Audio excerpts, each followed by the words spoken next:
Okay, so welcome along to Sega Does episode 50. Believe it or not, yeah, we just checked and it is 50.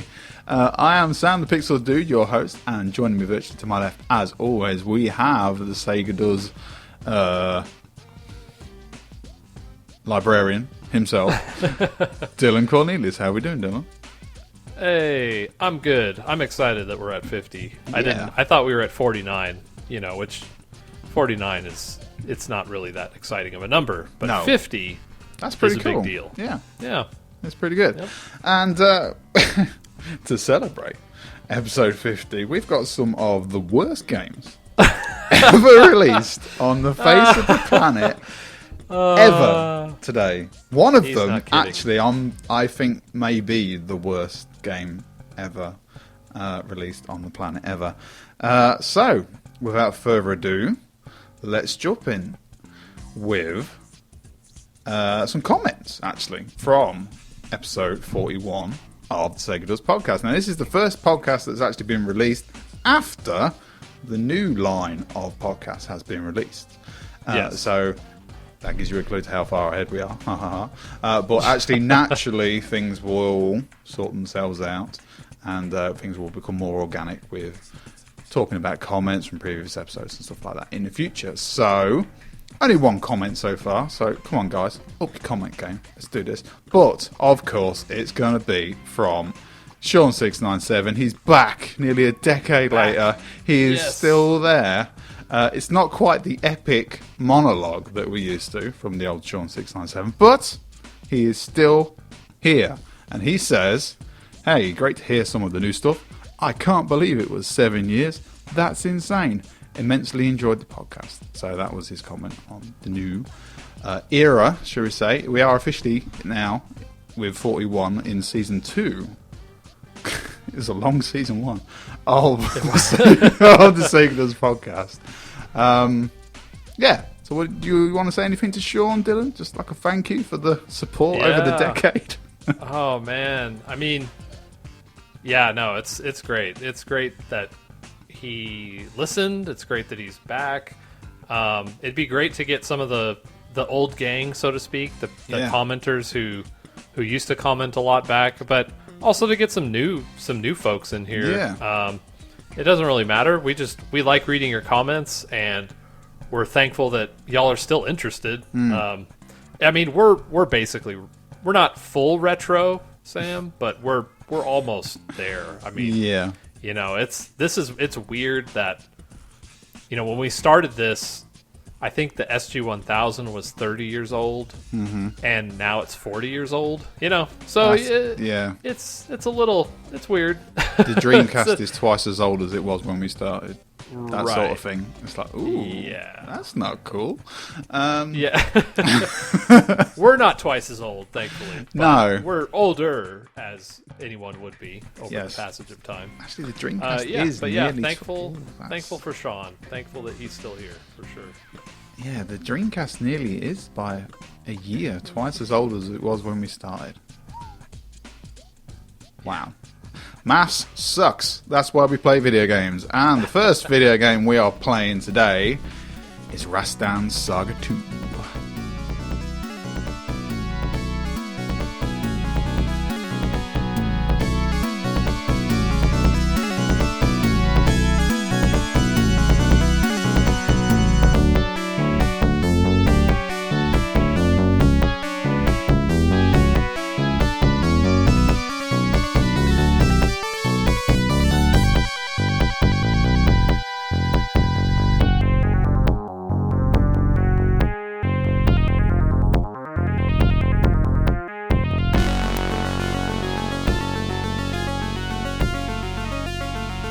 Saga 2.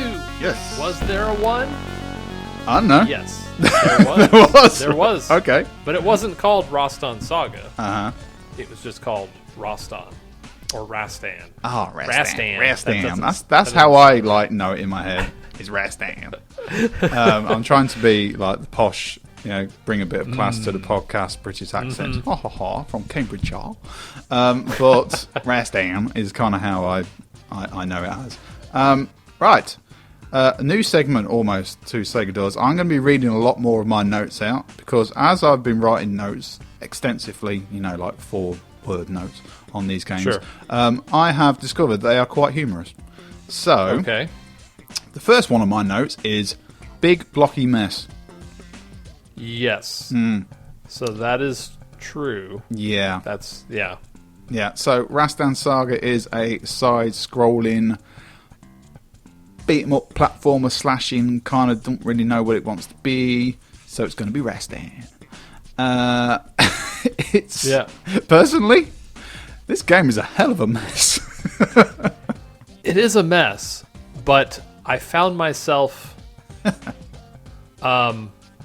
first of all, it looks terrible. Looks really bad. No, screenshots. If you saw this in a magazine in 1990, you'd think, wow, the arcade has come home. No, true. But maybe the better way to put it, the frame rate is chunky. Literally, we're talking single digits. Yeah. But as I played through it, I found myself taken. But it's like it's a B movie, right? It has this. Yep, I was reading that in your review, and that's kind of how I was feeling. It's not good, and I almost am like, do they know it's this bad? Because it has this kind of like self-aware quality to it. Yeah. And so I like that. I like it when a game. Shadow Warriors was another one like that, or Shadow Blasters. That's right. What it was. That's right. Shadow Blasters was another one where it was like, this game is kind of bad, but also I'm enjoying myself, and that's how I felt about Rastan. It was like, it's not a good game. The frame rate's terrible. The gameplay isn't great. No. But it.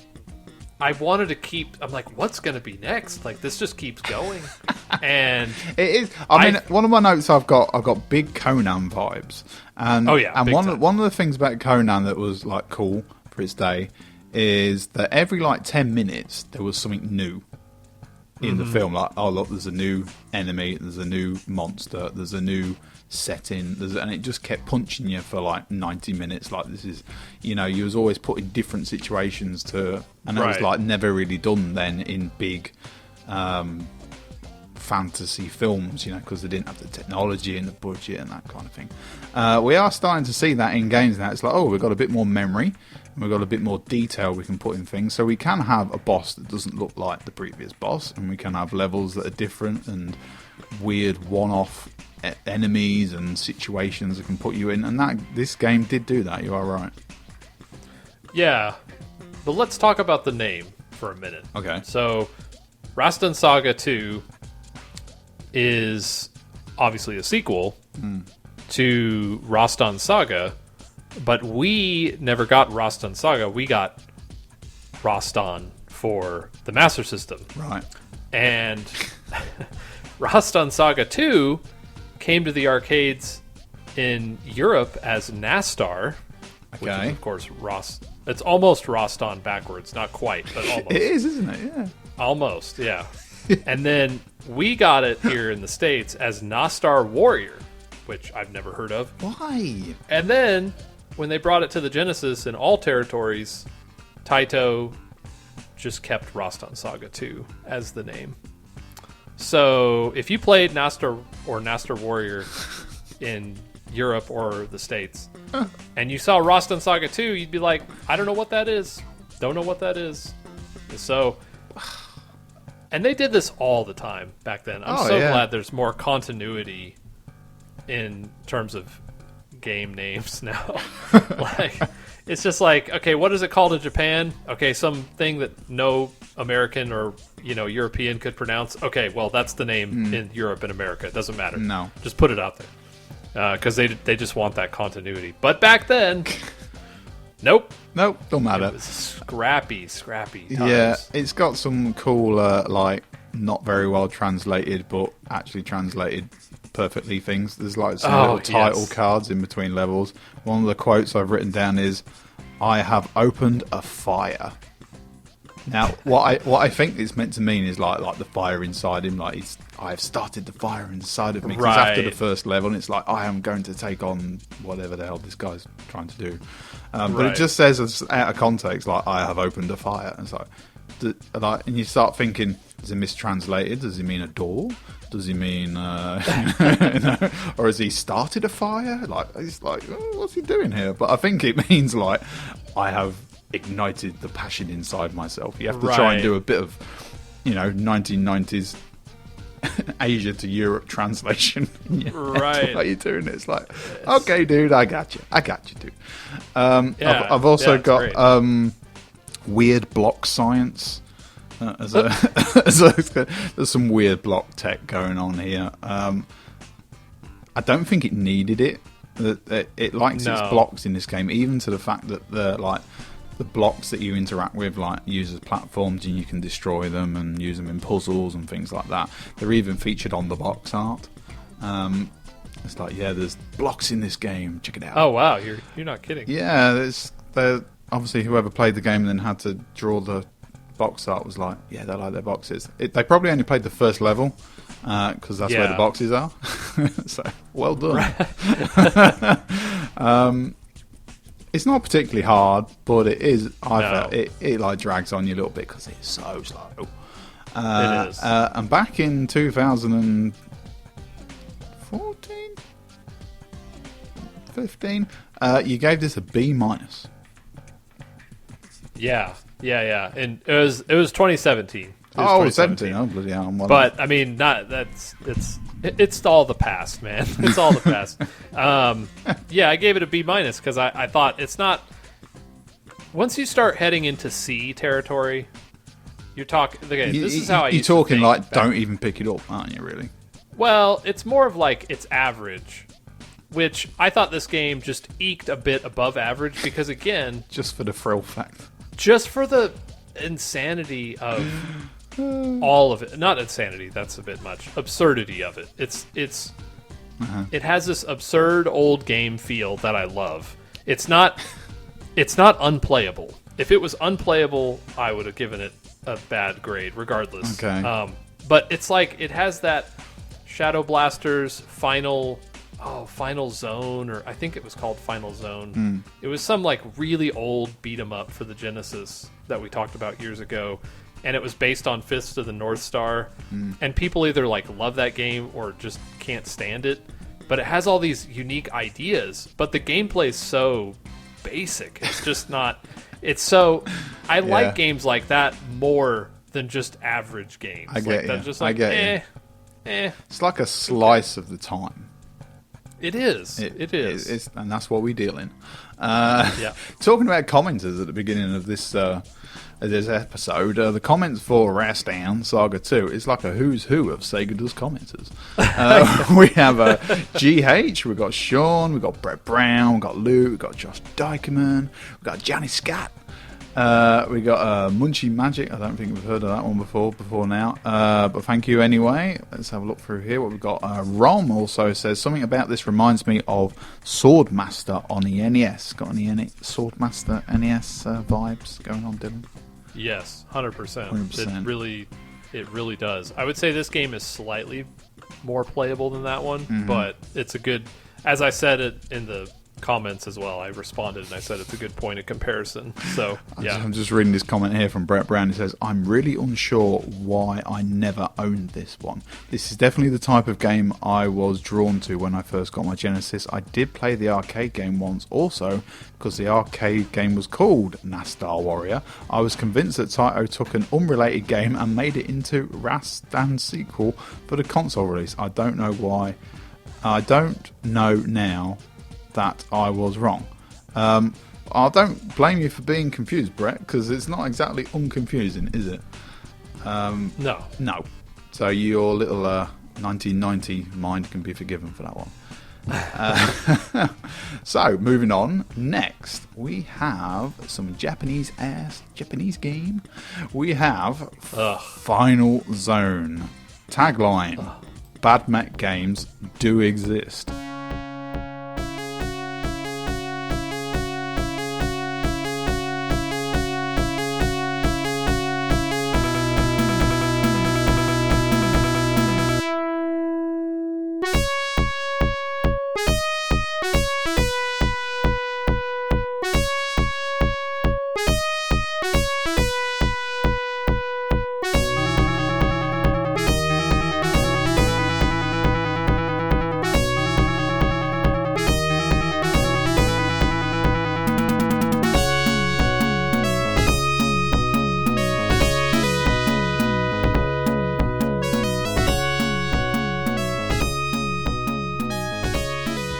so... Look at that Japanese cover. Beautiful. It's evocative.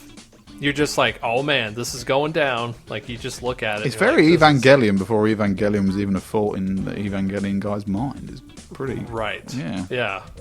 Then you go to the Western, and you're like, It's it's still okay. It's not bad. It's not bad. Kind of like doodled over a nice bit of artwork, but okay. Right. Yeah. And you're kind of like, oh man, it's going to be an action-packed, like... game where you're in a mech suit, you're blowing up stuff, and then you play it and you're like, or I'm just gonna stand around and wait for enemies to come and yeah.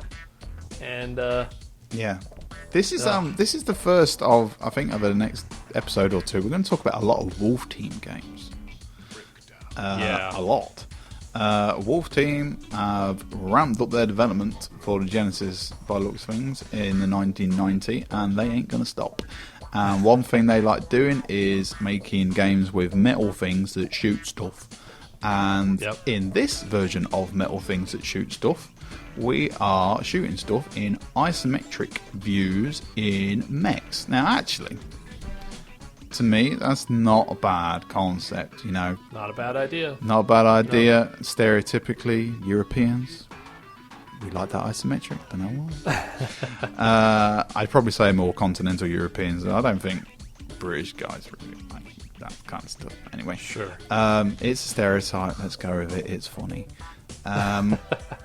But let's have a look what I've written down here. And first comment is don't like the isometric view.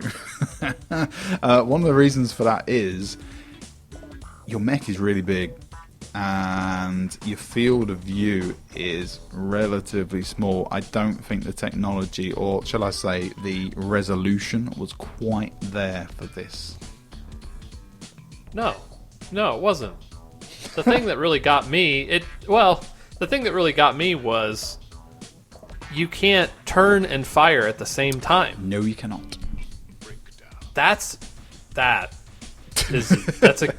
you can hear it in your voice, Dylan. You just can't. Well, you can't do anything. Like, if you're facing the right direction, you can destroy anything that's coming at you. You can't react, though, can you? You can't react. No. And it's like, imagine if in Contra, and I know it's not quite the same, but imagine if in Contra in order to like run or jump onto a platform, you had to stop firing your weapon. No one would love that game. No.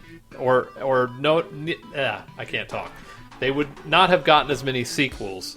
It feels like this missed opportunity. That's the biggest thing I came away with this game. It's like you said, it's isometric. It's very pretty. It's nice looking. You're in a mech suit.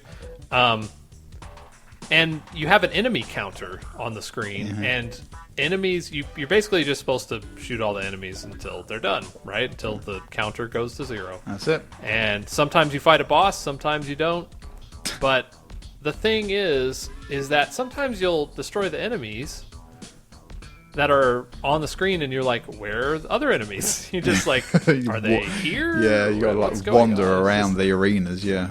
Yeah, and these arenas, like, it seems cool at first because you're like, wow, they're pretty big, right? And then you realize, you're like, wait a minute, I recognize that. And you realize these are just all wraparound. These levels are all wraparound screens.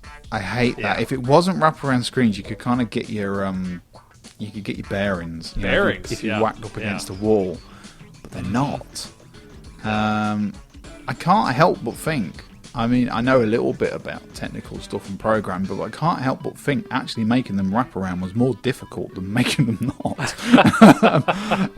I just don't quite get it. I don't know. It's a pretty game. I haven't written anything down about the sound, so the sound couldn't have made much of an impact on me. But yeah, it wasn't, like Dylan said, you can't react to things. You have to like line yourself up and pray that the guy doesn't move, and then launch your attacks at him, and then hopefully he won't, move whilst your projectiles are on their way. It's just there's a pretty cool like upgrade screen menu thing, which you first switch it on and it's like, oh, that looks cool, and then you realise it's far too complicated for this basic of a game, and you don't really ever retain much using it. It's right. I don't know. It's a great idea. Everything kind of works except for how it controls. It's a shame. How it plays. Yeah, I mean, it does look good. It does. Yeah. I can remember. I didn't put bad sounds. It must have sounded alright. It's just, it would have been pretty difficult to make this style of game, especially in 1990. But it just doesn't work. No, it feels like they had a lot of great ideas, but Wolf Team did. Wolf Team. That's why they but needed then, so many games.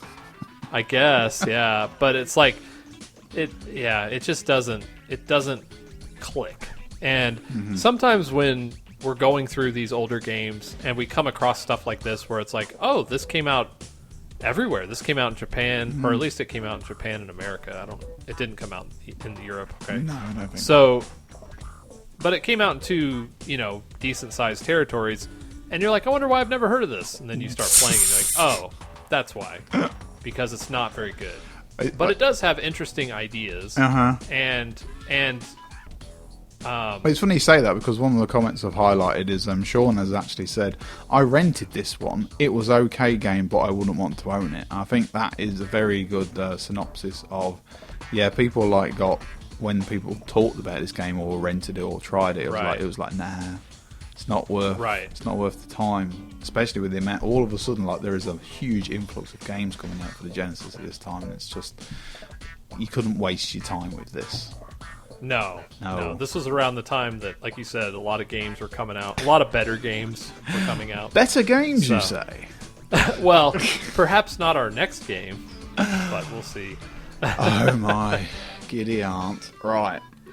I have a saying, apparently, of when I like a game and it's decent, it's a proper game.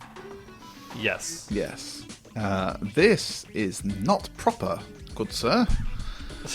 This is, I'll say the American title, this is, it's the most 90s thing. It's just, it's perfectly timed, but the execution is just, well, we'll get to that.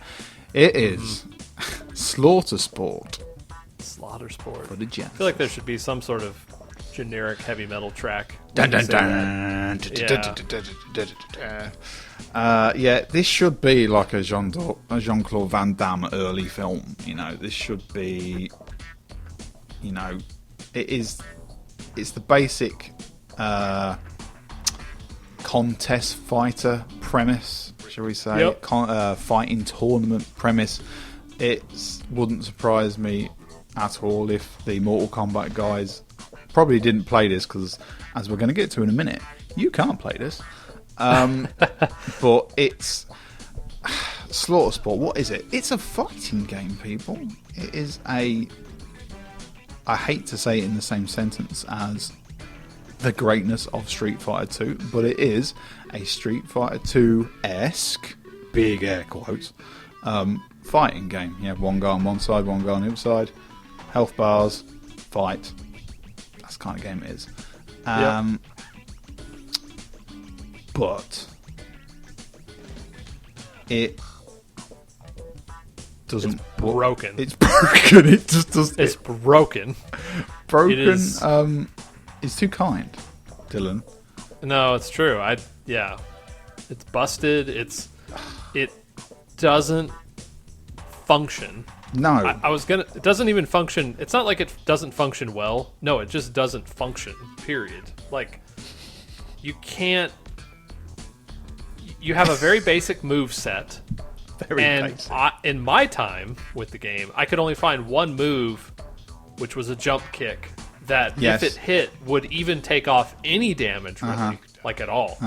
But the kicker is, no pun intended, you actually have to land the hit in whatever type of hit detection weird box that they determine, because the computer can just wail on you no problem, but your guy just sucks at this. but it's like you said, it's not enough to say this game sucks. It's like, no, this game just doesn't. It's I don't know. It's weird. It's like I can't. Yeah. You talk now. I will talk. Well, originally, I mean, the reason we're talking about this game, it actually came out in 1991 in the US, but it came out in 1990 in Japan under the title Fat Man. And the reason it's called Fat Man is, I've got in my notes here, the basic premise of this game, bearing in mind I know a few of these things weren't out yet, but for us to concept it, it's Mortal Kombat meets Pitfire meets Jabba the Hutt, is what I've got. And basically, there is a guy called Fat Man who I assume is putting this tournament fight on. And he's a very large fat man with a talking belly. Yeah. And there's your premise. It's it's a dude putting a tournament on. You'd think, obviously, tournament fighter. You can pick your fighter. Nope. No. When you start the game, it literally, the fat guy walks in and goes, I can't remember what it says, something like, you was prepared for the ultimate challenge or some generic 90s tournament fighting crap. And it literally just propels you straight into the first fight against the AI, who, like Dylan says, absolutely wails on you beyond comprehension. You have no time to get your bearings, you have no time to figure out what commands are, if they even work, or if there are any that are decipherable. And on top of all of that, usually, traditionally, although this is like a predecessor to those games, the first fight in the tournament fight is rather easy, and the guy usually stands there for a little bit and doesn't really do much. That is not the case in this game. They absolutely wail on you. I beat the first guy once. Yeah, I think I did too. It took like 10 minutes because all I kept doing was like jumping over his head, and the jump is weird. I can't describe how this game plays because it plays different every time you pick it up. It is it's an absolute train wreck. Even to the fact, like, your people, like the guy you're fighting as and the person you're fighting against, there isn't even their names on the screen. No. You don't even know who they are. Now, when punches are landed, there's like a prize purse in the middle, and that like ticks up with an amount of dollars. So I'm assuming if you ever win a fight, you get that money. I can't imagine what that's for, though. There's a store that you can boost your stats, right? Which that's fine, but you have to defeat someone first, and then but does it really matter? I mean, does it work? I don't know. It's like, not really. It's all, you do have like items. I assume they're like, you do. You can buy those in the store once you've used yours. I never actually successfully got an item to work. No, me neither. There you go. I don't even know if the computer like released their items, because they have items too. I had that. I had them release them on me. Oh, you did? They never okay. I had this weird one. It was like spikes that hang over your head, and they did it, but it never did anything. Oh, okay. It was bizarre. You can't tell somebody about Slaughter Sport. You have to experience Slaughter Sport for yourself. It's true. It is very true. You gave it a straight F, which for Dylan is effing rare. It is. Like, really rare. Really rare. I believe there's only ever been one. There's been a couple. They've been more rare in the Master System and Genesis era because games are just better, generally speaking. But yeah, this is not good at all. And one thing I do have to wonder is, this is originally a computer game. Okay. And I wonder if the original computer games, the original like computer versions on IBM or Commodore or whatever are easier to control with a keyboard. I know it sounds weird, but like, if that's what it was developed for, and then they're like, well, just put it on Genesis. But it's like, so it doesn't busted, again, just man. doesn't work. Busted, doesn't work.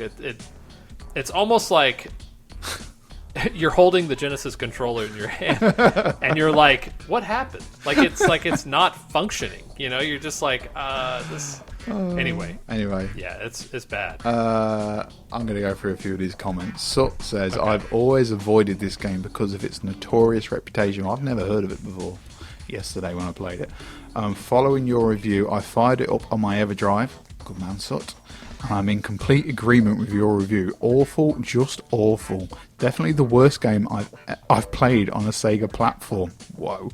I can't beat the first guy. Hell, I can barely land a hit. Sut, that's a perfect review.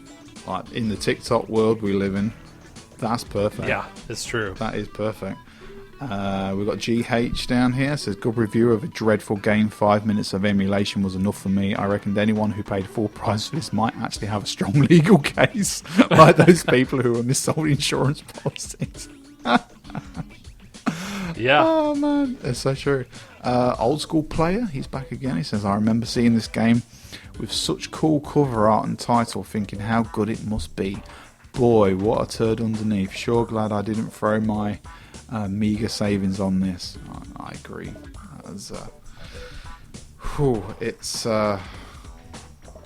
It's one to avoid. Slaughter Spot. I mean, it's hilarious for literally 2 minutes. It is. It's funny. Just point at it and laugh. It's hilarious. Daniel Rodriguez says, this game is very difficult. Difficult. Definition. Impossible. Well, was well used there in the description, but it was an emotion to go through the... Oh, it was an emotion to go through the opponent. Great game. Yeah. Rom says, good lord, this is one hideous looking game. Yeah, on top of everything, it's just ugly. It's ugly. But, you know, it's funny, you mentioned like the concept of the tournament fighter, and I can't help but wonder. I know it's not like a unusual premise, but I just wonder, like, what were Mortal Kombat's influences? Bloodsport. You know, it's like, was this an influence? You know, Bloodsport. Bloodsport. Yeah, that was the main one. Yeah. Okay. Not Slaughter Sport. Yeah, I just think those terrible. Van Damme, you know, those. It was Bloodsport where he had to went into the tournament and went against. I'm sure it was. If I'm not, you know, the one where he dips his hand in the glass and all that stuff. I'm sure it was. Oh my gosh! I'm sure it was Bloodsport. Yeah. If not, one of those. You know which one I mean. One of the early ones. Yeah, they are beautiful pieces of 80s cinema. Yeah, there's something. I mean, they're so good. Yeah, it's like so you want to show your kids, this is what the 1980s were like. It's like, Dad, why do you get angry at everything? It's like, because I grew up on this. Right. Exactly. It told me, if I have a problem, hit it. Yeah. That's what you do. Get into a tournament and just start wailing on some evil guy with a mullet. Yeah. And you're good. You're good. Okay, right, next. Following on, we have a great name for a game. Burning Force. Kind of sounds like an STD, if I'm honest with you, but there we go. You got Burning Force? Oh, damn, man. This, though, is a Namco game.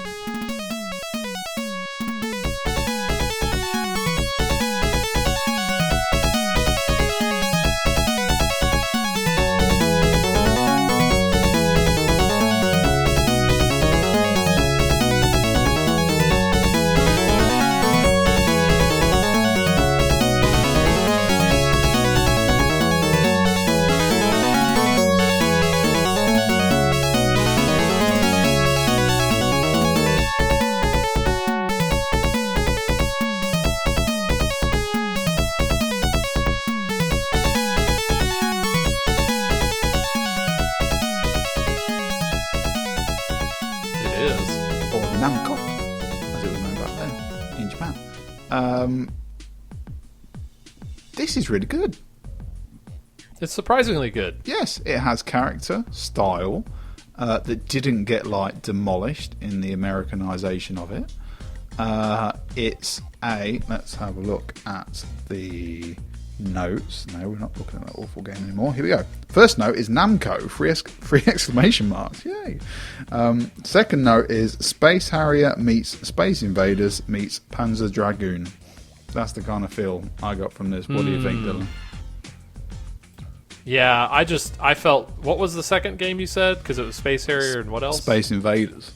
Space Invaders. Okay, interesting. Yeah, I'm like, man, this is like, what if Space Harrier was like really good? Yeah, that was my next. That's little I'm dig, like, I'm like, okay, so this is what Sega wanted to do, probably. Yeah. Like, I feel like I can actually see what's going on. You mean see the action. that Namco saw something that Sega did, came along and did it better? No. They did. Yeah, they did. That would never happen again, like 25 times. Are we talking? Well, no, we won't go there. Never mind. Yeah, no, it's great. Like you said, I love the style. Man, it's so like late 80s, early 90s anime. But it's colourful. Colorful. Nice. It's really colorful for the Genesis. Yeah. Oh my gosh. Like even in the Genesis early days, you were like, this isn't the most bright and chipper of systems, in terms of the color. No, but true. But yeah, this has some good neon going on, pinks and greens and blues instead of just your kind of sludge browns. Yeah, it's the same basic, like, it is the same basic idea as Space Harrier. The camera is behind your character who is not. It's not just a person this time, like flying in the air with like a Rocketeer pack on their back. This is like she's seated on a, I don't know what you would call that. It's like a jet motorcycle. Right, but you can hover, you can fly. Yeah. So yeah, it's cool, and you're just blasting things, and it takes place over like 6 days, which is kind of interesting. Yeah, there's like different things happening in the background, and you can see stuff like occurring. I didn't know if it was based on an anime or anything, because the artwork's insane. Yeah, I don't believe so. That's crazy. I don't believe it is. I know. It's really good.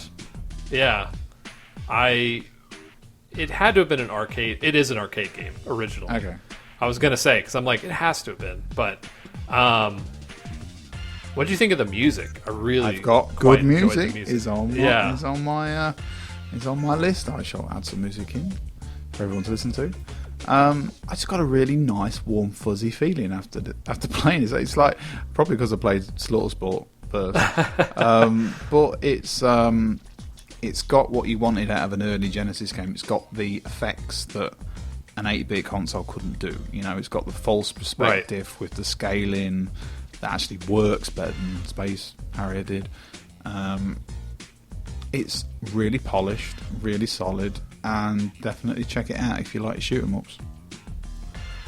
Yeah, it's not doing anything you've never seen before, but it does what it does really well. And again, I'd be curious. So, what was the Space Invaders aspect that you thought? I just felt the way the ships and the enemies kind of hovered there and like came at you in semi-waves. Oh, okay. Because then it's not like a Space Harrier thing where they're like, oh, there's one there, there's one there, there's one there, there's one there. Right. They do like come in, hover around, come down a little bit, and you have to like clear them out in waves. Not every level's like that, but generally that they hang around a bit, kind of like the Space Invaders one, and you have to clear them before the next load come in, right? Sort of thing. Okay, no, that makes sense. Yeah. That makes when you say it like that, I'm like, oh yeah, yeah. Yeah, he's done this before. Yeah, so basically, a good solid game. Check it out. Let's see if there's any interesting comments. Now 11. Let's get back to all these commenters coming back, please. What have we got here? E.T. says, better than Space Harrier? I wouldn't go that far, but it is a fun little game. It controls great and it looks nice. It just didn't seem very inventive to me. I can kind of see that. In terms of a Mega Drive or a Genesis game, I believe this is better than Space Harrier. Right. If you actually played this in the arcade, Space Harrier was just nuts on that arcade. On that arcade hardware, it just like it was. Even nowadays, you look at it and go, "How did anybody program this? This is kind of crazy." What else we got here? Taylor says, "I love this game. The music is catchy, the gameplay is fun, and that cover art is awesome. This is another one I had as a kid, and man, am I glad to have had it." I agree there, Taylor. Right, next, we're getting in our metal things, and we're doing Space by Numbers again, because we are playing Arrow Flash. Yeah, so guess what we've got here? We've got more shooting with anime ladies in the 90s. Yay! In mechs. Yeah. A little bit of a theme going on here today, would you not say? Right. Let's have a look here. What have we got? Arrow Flash. Right. First thing that struck me about this is there are... Now, obviously they're not cutscenes, because that wasn't really a term back then. But there are, like, in-game animation / videos that are really impressive with this game. And the presentation was pretty good on those. Yeah, they're not bad, and then it's a shooter, and you shoot things, and you can choose between you can morph in between like a ship or a mech, like your beloved Orgus. Yes, you remembered. I knew you remembered. Yes, I like when you can change. But what? That's it, done. Didn't think the mech was that good. The mech was the best. Mech was it was like a cute mech. It was a cute mech. I did like the design. I liked the design. It was like a little chubby mech. I never thought I'd say that. Your mech can't. Even if you turn on rapid fire, your mech doesn't rapid fire. Oh, which bummed me out, man, because that's what I wanted. I wanted to use the mech, and I wanted to rapid fire, and I couldn't do it, even with the setting turned on. It was all right. Yeah, it was. Okay, well, it's a little chubby mech. It's just trying to keep up. Outside of that concept, which is not new, but also hasn't been done in a while. Yeah. So it's nice to see it. Still awesome. In 16-bit. Yep. I thought this game was not great. It was pretty bland, actually. Yeah. Yeah. Pretty bland. I think I know why. Okay. Because I didn't feel like for a space shooter, a side-scrolling space shooter, of this ilk in this generation of games, obviously enemies come at you, shoot them, obviously, but there wasn't much in terms of environmental obstacles, shall we say. Right. Occasionally there was a little bit of a wall that stuck out and you had to go around it, but really, no, there wasn't. It was basically a screen, clear it. And that was a little bit disappointing because the music's great, sound effects are great, graphics are great. You get little cutscenes, kind of, at the end to tell you at the end of levels, to tell you, like, especially in the first level, was like some really cool shit. It's like a space station's crashing into the ocean. It's amazing. And a little chubby mech's like, oh no. I just really liked the vibe. It was kind of like a nice chubby space shooter. I liked it. I did like it. Yeah, I'm surprised you D-, a bit low. But I think this was the beginning of me hating being over space shooters. I really do.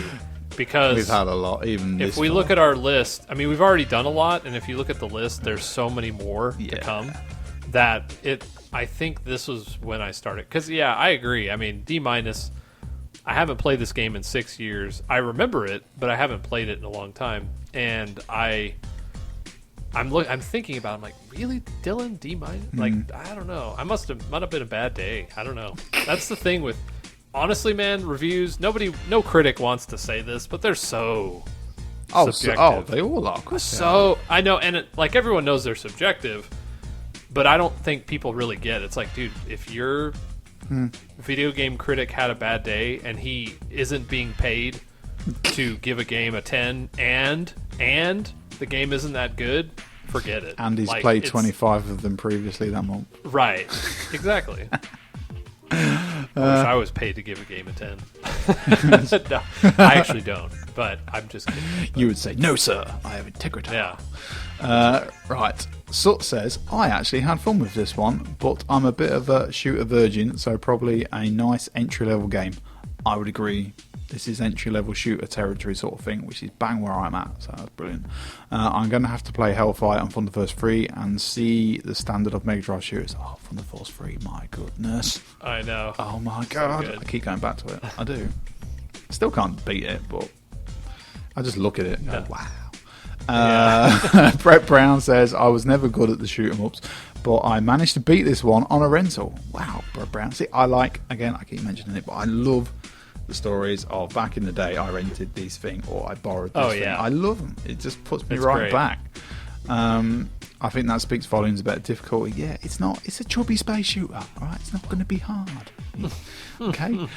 Johnny Scott says, I find this game to be fun. I would have said it was a C+ in my eyes, but it is just above average overall. I think there's a little bit of a typo there. I do remember loving this game when it first came out. Music is good. Thanks for review. Yes, I agree. What else got here? Elvis apparently has commented on Sega Does. See, that's how big Sega Does has got. We have Elvis commenting on things now. What are some of your favourite shmups on the Genesis? Looking to start a collection. Was thinking of getting this one, but now I may pass after your review. I had a look at how much this game is worth, and it's worth quite a bit of money. So hopefully Elvis picked it up back in the day. Right, 3 years ago, 4 years ago. Yeah, well, 6 according to this. Oh yeah. Because the side-scrolling space shooters are worth some dosh now, serious dosh. That's a big rabbit hole to go down if you wanted to collect all of the Genesis side-scrolling space shooters or space by numbers. and especially the older ones like this one, where it probably didn't sell that many copies. It's going to be expensive. I've seen, not to get too far off track, but I've seen lots of YouTubers within the past 6 months make videos about how retro game collecting isn't even worth it anymore. No, it's not. And I'm inclined to agree. I mean, it just got silly and it killed itself.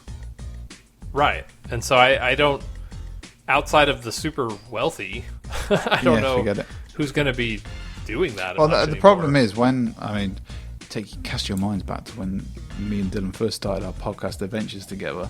There was, apart from the obvious emulation, which actually isn't, well, back then, it's never really been perfect, I would say. But we didn't have the solutions really like the EverDrives and stuff like that. They weren't ready at hand, and if you could get your hands on one, there was something somebody had soldered together in their shed, and maybe worked, and cost like 600 quid. Right. But stuff like that now is just so easy to use and so simple. You don't need to spend 250 quid on one game, on Thunder Force 3 for it to run as it would on an EverDrive. You just don't. Right. Right. And I think that's killed. I mean, it's great. It's great to have the original. It really is. It's awesome. It feels nice, but at the end of the day, I mean, that $250, $500, whatever it is, even just $100, even $100 for an old game, that's stupid. Like, given inflation, that's probably actually less than it cost when it came out. But, True, but when you can play the game through in like an hour, it's kind of like, I don't know. No, I agree. Yeah. Right, our last game today, and I love talking about these kind of weird, like, you're joking, that's impossible kind of games. And that is Telltale Stadium for the Mega Drive. Stadium. Yes. Yeah. Me and Dylan, we have a bit of a history of playing old crappy baseball games with each other. It's true. We really enjoy it. And some of our most funniest conversations. And we like most old guys, they either do one of three things. They either drink and put the world to rights. They either smoke and put the world to rights. Or in mine and Dylan's case, we play 8-bit baseball and put the world to rights. Right. And we do a damn good job. And if we both lived in Japan in 1990 and Oh my gosh. owned each a copy of Telltale Stadium, we could play baseball with each other over, I'm not going to say the internet, but over the phone line. Over the phone line. How amazing is that? And on top of that, the game isn't terrible. No, but it's not a typical baseball game. It is not. So It's a put your commands in, and if the other guy didn't put the command in, then you win game. yeah. Yeah. Because even for 1990, a regular baseball experience would have probably been too much for the old phone Yes. to handle, the old modem to handle. It is true. So, There would have been a bit too much data, but they make up for that in graphics, I believe. I think so. This is a nice looking game, Yeah. surprisingly. Yeah. It's really pretty amazing. Mm-hmm. Yeah, so what is so let me explain Mm-hmm. the concept behind this. So Sega, again, in 1990, released a modem for the Mega Drive in Japan. Only Japan. It was supposed to come out at least in the States, and it was going to be called the Telegenesis. That's right. But it never occurred. So how would you play Telltale Stadium? Well, you would need to live in Japan. You'd probably a city would be good. Yeah. Maybe, probably not rural Japan. No. You need to own a Mega Drive and a Sega Mega modem. Subscribe to the Sega MegaNet service. Hang on, Have a I've copy ran out of room on my paper.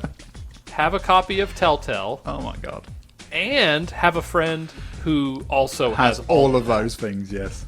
Oh my god. Then you would hook it all up and hope that the connection would, stay put, so to speak. And while also you're doing pay this. the equivalent of like 50 cents a minute or whatever a phone call was back then. Oh my gosh! Yeah. Because in 90s people, phone calls still was not cheap.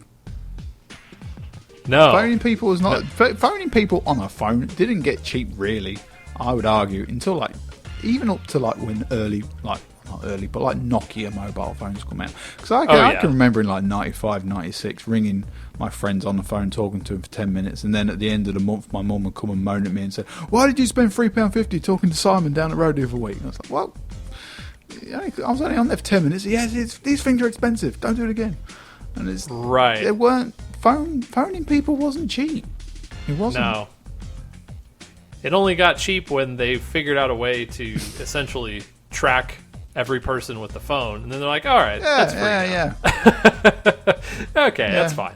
No, but yeah, you're right. I forgot about that even until you mentioned it. Yeah. It's remember, I don't know, did they ever have 1-800-COLLECT in the UK? Yeah, Or it something? was called something else, but yeah, I know what you mean. It's like reverse call, yeah.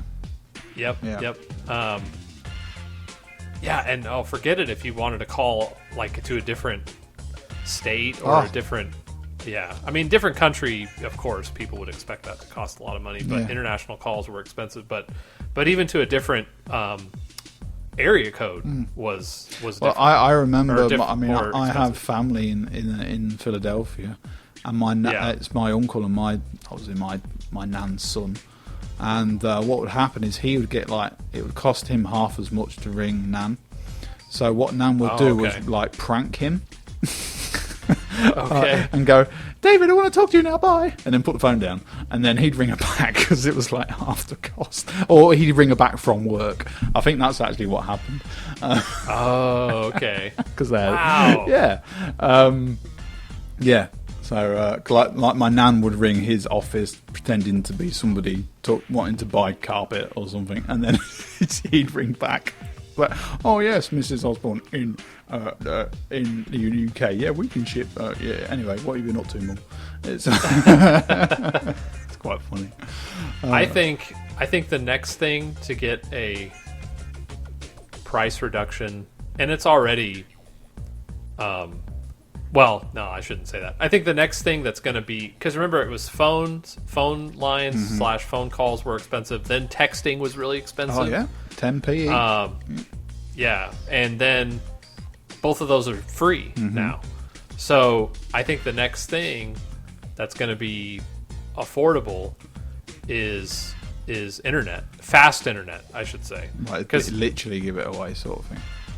Cheap internet is pretty bad now. You can find it for cheap, but it's not very fast. That's true. But like fiber lines and stuff, like really, really high speed internet within about 10 years, I'd say 5 to 10 years, I think it's going to be. But that being said, I don't know what then Verizon and all these phone companies would charge us for, because that's about all. That's it, So Well, I don't know. Maybe the reason they can keep charging you more is because it keeps getting faster. Right. So it's like, it's faster, so we'll charge you more.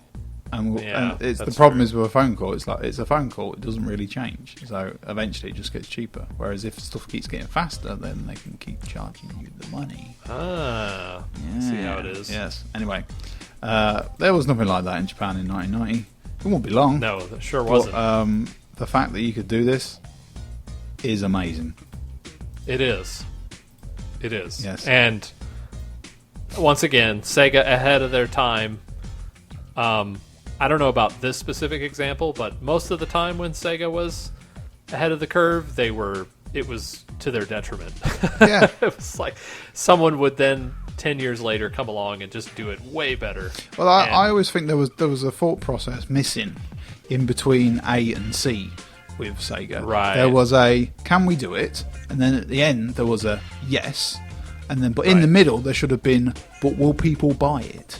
That was the problem with, I don't know, Sega CD, 32X, Telemodem, Saturn, lots of, keep going. That was half the problem, but this was cool and it worked apparently. You can play it on your own. You can, yeah. Obviously, because that's how we played it. Yeah, yeah. It's not great, like we say. It's not like there's no meters in terms of like how you can swing your bat and stuff like that. It's literally, it's not really timing based. It's kind of like you got a 1 in 4 chance sort of thing if you press a button. It's weird how it works. Right, it is weird, but it's not what you expect. But for about 5 minutes in 1990, if you actually managed to get this to work, you'd have felt like pretty cool. Oh, such a baller. Yeah. Such a baller. Yeah. And then go out and chain smoke and get drunk all night, because that was probably cheaper than buying all these things. Oh my gosh, dude. Yeah, I didn't add up. I didn't add up like how much it would have cost, but I did put the amount of yen in the review. I put the amount of yen it would have for each thing. So like the modem, actually, yeah. Yeah, the Mega modem was is 30,000. Mega net service was 4,800 for 6 months. A copy of Telltale was 6,500.